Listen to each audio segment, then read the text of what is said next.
धर्मांतरण से जुड़ी एक और अहम खबर आपको बता दें। जिम के बहाने हिंदू लड़कियों का धर्मांतरण हो रहा था। यूपी के मिर्जापुर से यह हैरत अंगेज खबर आई है। यहां 4 लोग पकड़े गए। इसके बाद एक और आरोपी को एनकाउंटर के बाद गिरफ्तार किया गया। बताया जा रहा है कि इन लोगों के टारगेट पर कई लड़कियां थीं।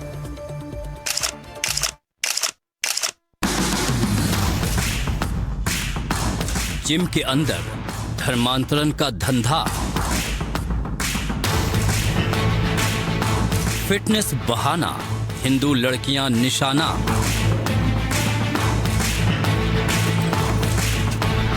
दोस्ती और ब्लैकमेल, चल रहा था खतरनाक खेल।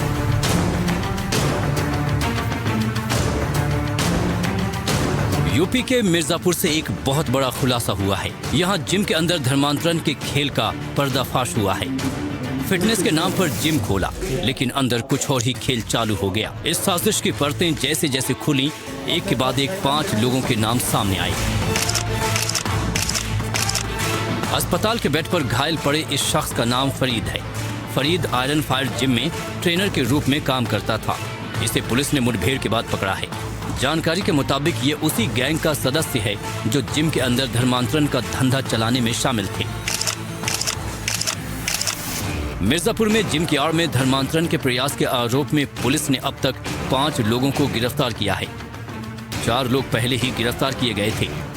एक को मुठभेड़ के बाद पकड़ा है। इस मामले में 4 जिम सील कर दिए गए हैं। जांच में सामने आया है कि करीब 35 हिंदू युवतियां कथित तौर पर आरोपियों के निशाने पर थीं। ये लड़के इन पीड़िताओं के साथ पहले दोस्ती करके एवं इनको बरगलाकर इनका धर्म परिवर्तन कराने का कार्य कर रहे हैं। घटना में शामिल शेख अली एवं फैसल को गिरफ्तार किया गया है। इनसे प्राप्त मोबाइल एवं अन्य डिजिटल एविडेंस एवं साक्ष्य संकलन करते हुए 2 अन्य अभियुक्तों जहीर एवं सादाब को हिरासत में ले लिया गया है। विवेचना के दौरान यह भी ज्ञात हुआ है कि अभियुक्त जहीर केजीएन जिम का मालिक है। इसके अलावा केजीएन 1, केजीएन 2 व आयरन फायर नाम जिम से भी अभियुक्त लगातार जुड़े हैं। पुलिस के सामने ये मामला तब सामने आया जब 2 पीड़ित युवतियों ने शिकायत दर्ज कराई। शुरुआती जांच में पहले 2 आरोपियों को गिरफ्तार किया गया था, जिनमें एक जिम संचालक शामिल था। बाद में पुलिस ने 2 अन्य आरोपियों को भी गिरफ्तार कर लिया। इसके बाद एक और आरोपी को मुठभेड़ के बाद पकड़ा गया।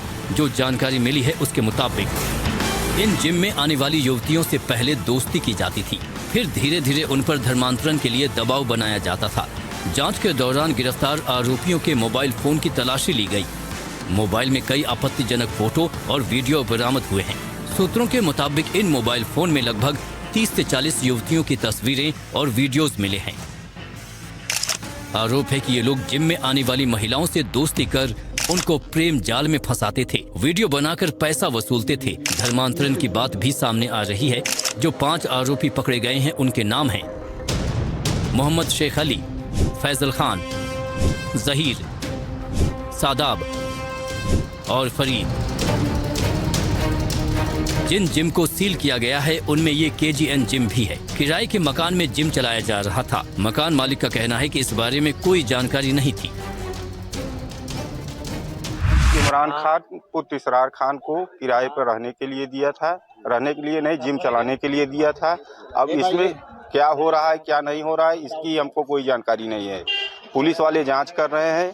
अगर ये मामला जांच में सही पाया जाता है तो हम इमरान खान को बोल देंगे कि हमारा मकान खाली कर दे, क्योंकि मैं ऐसे किराएदार को नहीं रखूंगा।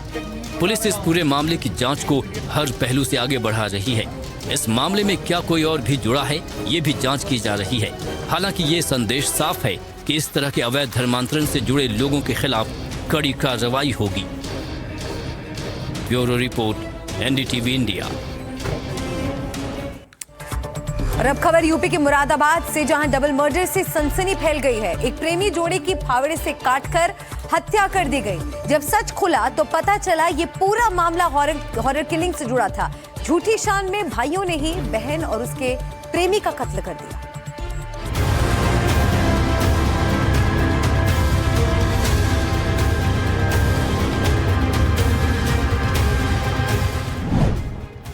काजल और अरमान, एक प्रेमी जोड़ा जो अब इस दुनिया में नहीं रहा। इन दोनों की बेरहमी से हत्या कर दी गई। दो अलग अलग धर्मों से थे, 3 दिन पहले लापता हुए थे और फिर इन दोनों की लाश एक मंदिर के पीछे जंगल में मिली। सामने आया कि यह मामला हॉरर किलिंग का है। लड़की के भाइयों पर अपनी बहन और उसके प्रेमी की हत्या का आरोप है। ये मामला है यूपी के मुरादाबाद का। पूरे इलाके में इस डबल मर्डर से सनसनी फैल गई। मामला तब खुला जब लड़के के परिवार वालों ने उसके लापता होने के बाद पुलिस में केस दर्ज कराया। पुलिस लड़के की तलाश में जुटी थी और इसी क्रम में पुलिस ने लड़की के भाई को हिरासत में लेकर सख्ती से पूछताछ की तो सामने आया ये रोंगटे खड़े करने वाला खुलासा। काजल और अरमान की फावड़े से काटकर हत्या कर दी गई। लड़की के आरोपी भाइयों ने दोनों के शवों को गांव से 2 किलोमीटर दूर नदी के किनारे गड्ढा खोदकर दबा दिया। डबल मर्डर का जो इंसिडेंट है वो सामने आया। अगर आप देखें, ये दिल्ली हाईवे है, ये रास्ता सीधे बरेली की तरफ जाता है और इस वक्त हम हाईवे से तकरीबन अगर आप देखें तो 1.5 से 2 किलोमीटर की दूरी पे हैं और ये वही स्पॉट है जहां पर कई सारे लोगों ने मिल करके जो है 2 लोगों की निर्मम तरीके से हत्या कर दी। पुलिस ने जब गहनता से जांच की तो उसके दोनों भाइयों पर शक मंडरा गया।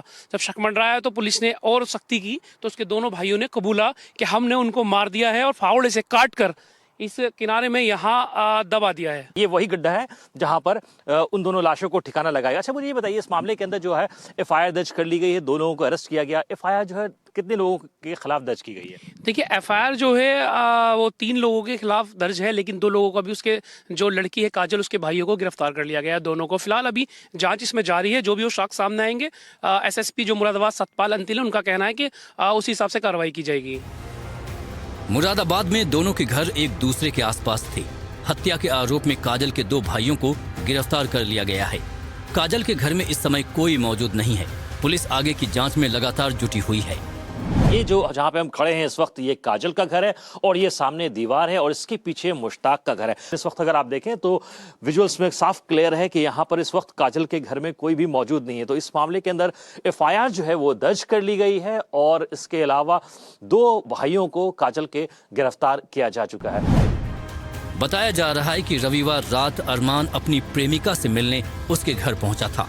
इसी दौरान लड़की के भाइयों ने दोनों को देख लिया और फावड़े से काटकर दोनों को मौत के घाट उतार दिया।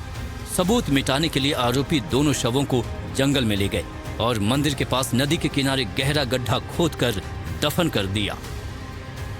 जो लड़की है और जो लड़का है वो पहले से बातचीत करते थे और जो लड़की के भाई हैं उनके द्वारा इस चीज़ को उनको ये पसंद नहीं था। जो हत्या हुई थी वो घर पे हुई थी और उसको फिर वहाँ से बॉडी को शिफ्ट किया गया और एविडेंसेस को डिस्ट्रॉय करने की कोशिश की गई और जो एक्यूज्ड है उसी की निशानदेही पर और वीडियोग्राफी के साथ मजिस्ट्रेट्स की प्रेजेंस में बॉडी को निकलवाया गया था। तो वहीं अरमान के परिवार वालों का कहना है कि उन्हें दोनों के प्रेम प्रसंग के बारे में कुछ नहीं पता। उन्होंने रिपोर्ट में 6 लोगों के नाम लिखवाए हैं, जिनमें से 2 लोगों की गिरफ्तारी हुई है। अरमान के पिता का कहना है कि उनके बेटे को इंसाफ मिले और बाकी लोगों की भी गिरफ्तारी हो। तो आपको क्यों लगा मतलब कि उन लोगों ने आपके बेटे को मारा? क्यों साजिश? मेरे सैनिकों ने, गांव वालों ने खुद कहा, बोले तुम्हारे बेटे को लौंडिया को मार दिया और मार दिया, तुम नामदार वोट करके आओ। अब अच्छा, ये बताइए कि इसमें बताया जा रहा है कि एक लड़की है जिसका नाम काजल है। काजल के साथ अरमान की कुछ बातचीत होती थी, दोनों टच में थे, दोनों की बातचीत होती थी। इसके बारे में कोई जानकारी है? इस बारे में मुझे कोई जानकारी नहीं। अरमान के पिता का कहना है कि इस वारदात में और भी लोग शामिल होंगे। ये सिर्फ 2 लोगों का काम नहीं। सिर्फ उसको नहीं मारा गया, अरमान को नहीं मारा गया, अरमान के साथ जो लड़की थी वो काजल, उसको भी मार दिया गया। आपको क्या लगता है कि 1-2 लोगों की साजिश थी या कई सारे लोगों ने मिलकर की इसको अंजाम? नहीं साहब, ये तो 5-6 आदमियों का काम है। 3 आदमी 2 आदमियों को मार ही ना सकते। पूरा मामला 2 अलग अलग धर्मों से जुड़े होने की वजह से गांव में तनाव के हालात बने हुए हैं। पीएसी और भारी संख्या में पुलिस बल की तैनाती की गई है। मामले में लड़की के 2 भाइयों को गिरफ्तार कर लिया गया है। गांव में शांति व्यवस्था को बनाए रखने के लिए अतिरिक्त पुलिस बल तैनात किया गया है। मुरादाबाद से मिर्जा गालिब और आकिल जमील के साथ ब्यूरो रिपोर्ट, एनडीटीवी इंडिया। और अब खबर दिल्ली से, जहां की एक गली में ऐसी घटना होती है जो डराती भी है और शर्मसार भी करती है। एक युवक पर चाकुओं से ताबड़तोड़ हमले होते हैं, उसे दौड़ा दौड़ा कर मारा जाता है, लेकिन लोग देखते हैं, कोई बचाने की कोशिश भी नहीं करता है। ये घटना मंगोलपुरी इलाके की है। सीसीटीवी वीडियो भी सामने आया है जिसमें दिख रहा है कि कैसे युवक पर चाकुओं से हमले हो रहे थे।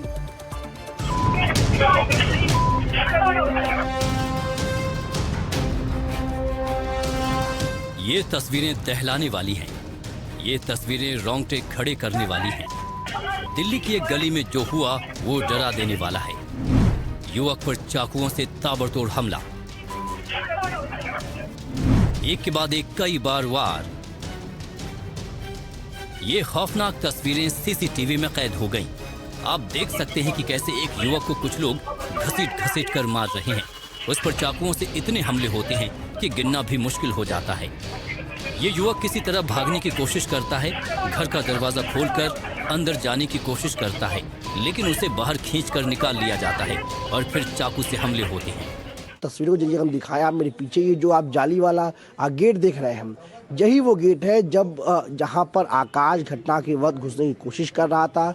जो पूरी वारदात थी सीसीटीवी में जो कैद हुई है उसमें साफ तौर पर देखने को मिल रहा है कि अचानक से आकाश, इसी जो पीछे आपको मेरी तस्वीर दिख रही है, वहां पर उस घर में घुसने की कोशिश कर रहा है अपने बचाव के लिए, और उसके साथ 3 लोग जो है वहाँ मौके पर पहुँचते हैं और उसको जो है लगातार चाकुओं से ताबड़तोड़ उस पर वार करने की कोशिश करते हैं, जिससे उसकी मौत हो जाती है। ये घटना दिल्ली के मंगोलपुरी इलाके की है। जिस युवक को चाकू मारे गए उसकी पहचान आकाश उर्फ अक्कू हुई है। आकाश 23 साल का था। ये वारदात एन ब्लॉक पार्क में हुई और पूरी घटना आसपास लगे सीसीटीवी में कैद हो गई। हमलावरों ने युवक पर ताबड़तोड़ चाकू से कई वार किए, फिर घायल अवस्था में उसे छोड़कर भाग गए। युवक को तुरंत संजय गांधी अस्पताल ले जाया गया, जहां डॉक्टरों ने उसे मृत घोषित कर दिया। मृतक के दोस्त और चश्मदीद ने क्या बताया वो आपको बताते हैं। सामान लेके जैसे ही आए, मैं आके पहले आ गया था, वो ले रहे थे सामान, मैं आया पार्क में खड़ा हो गया। उस लड़की की एक्टिविटी ये थी, उसने गमछा लगा रखा था ऐसे, वो 2 मिनट पहले हमारे साथ ही खड़ा था, प्रसाद वगैरह खा के गया था, उसने ऐसे करके गमछा पहन रखा था। मैंने उससे बोला क्या हो गया, जिसका नाम नोडी उर्फ मोहित है, जो मेरी गली में ही रहता है। उसने कुछ नहीं बात करी, मेरे को कोई जवाब नहीं दिया। जतिन और अक्कू भाई पे जैसे ही वो पार्क में एंट्री करी, उन्होंने ताबड़तोड़ चाकू चलाने चालू कर दिए। ये 5-6 जने थे, इन सब ने चाकू चलाने चालू कर दिए और सबके हाथ में 2-2 चाकू थे। जिन लोगों का घर था उसका गेट खोलकर आकाश ने अंदर आने की कोशिश की। उनका कहना है कि उन्हें समझ ही नहीं आया कि हो क्या रहा है। घर में सिर्फ माँ बेटे थे। जब बाहर आई तो समझ में आया क्या घटना हुई। तो यहीं पे गेट पर ही उसको ताबड़तोड़ चाकू से वार किया जा रहा, किसी को जानकारी नहीं परिवार में। नहीं, हमने खोला है, हमने दरवाजा, वो पड़े थे यहाँ पे, जो भीड़ हुई थी वो लेकर गए थे अस्पताल। और फिर ये भाई साहब आ गए थे, तो इनकी आवाज सुन के मैं तो इतनी डर गई, क्योंकि हम ही दोनों घर में थे, माँ बेटी। हाँ। हम बहुत डर गए थे। हम तो समझ भी नहीं पाए कि बाहर क्या हुआ क्या नहीं हुआ। ये मेहमान भी इतना क्यों घबरा गया। फिर शायद अगर गेट पूरा खुला होता तो बच सकता। हाँ, शायद वो अंदर का नहीं खुला था, हमारा अंदर का खुला था, उन्होंने खींच लिया था उसे। जो फुटेज आया है उसमें आप देख सकते हैं कि जब हमले हो रहे थे तो कुछ लोग दरवाजा खोलकर बाहर आते हैं, लेकिन डर के मारे आगे नहीं आते। तो वहीं दूसरी ओर खूनी खेल जारी रहता है। हालांकि एक शख्स डंडा लेकर आता है और आरोपियों को भगा देता है। घायल को अस्पताल लेकर जाते हैं, लेकिन जान नहीं बच पाती है। पीछे पार्क से वो लड़के उसको चाकू में मारते हुए आए। उस लड़के ने बचने की कोशिश की, इस मकान के अंदर घुसने की कोशिश की हमारे, लेकिन वो दरवाजा बंद नहीं कर पाया और वो लड़का गिर गया। उसका ब्लड ज़्यादा निकल चुका था, उसके ऊपर चाकू से ज़्यादा वार हो गए थे। मैं डंडा लेके भागा, तब तक वो लड़के भाग गए थे यहाँ से। अच्छा, कुल कितने लड़के थे और जब ये वारदात? 3 या 4 लड़कों की संख्या थी। अच्छा, 4 लड़के थे लगभग। अच्छा, तो जिन्होंने मारा, कभी आपने देखा कि आकाश के साथ लड़ाई हुई है या कोई ऐसे लोगों ने करने कभी दिखे हो यहाँ? नहीं, उनको कभी मैंने देखा नहीं जी। अच्छा। आकाश अपने पिता के साथ ही कचौड़ी का स्टॉल लगाता था। घर वालों का रो रो कर बुरा हाल है। पिता अक्सर बीमार रहते हैं तो एक तरह से अकेला कमाने वाला था। पुरानी रंजिश की बात कही जा रही है, लेकिन ये रंजिश क्यों थी ये सामने नहीं आया है। मंगोलपुरी थाना पुलिस ने केस दर्ज कर लिया है। पुलिस ने इस मामले में 19 साल के एक युवक और एक नाबालिग को दबोचा है। पुलिस ने आरोपियों के पास से खून से सना चाकू और वारदात के समय पहने कपड़े भी बरामद किए हैं। आरोपी मोहित 19 साल का है और दिल्ली यूनिवर्सिटी का सेकेंड ईयर का छात्र है। पुलिस पूछताछ में हत्या के पीछे की बड़ी वजहें सामने आई हैं। बताया जा रहा है कि मृतक आकाश ने पिछले साल सितंबर में सलमान नाम के एक व्यक्ति के घर में आग लगा दी थी।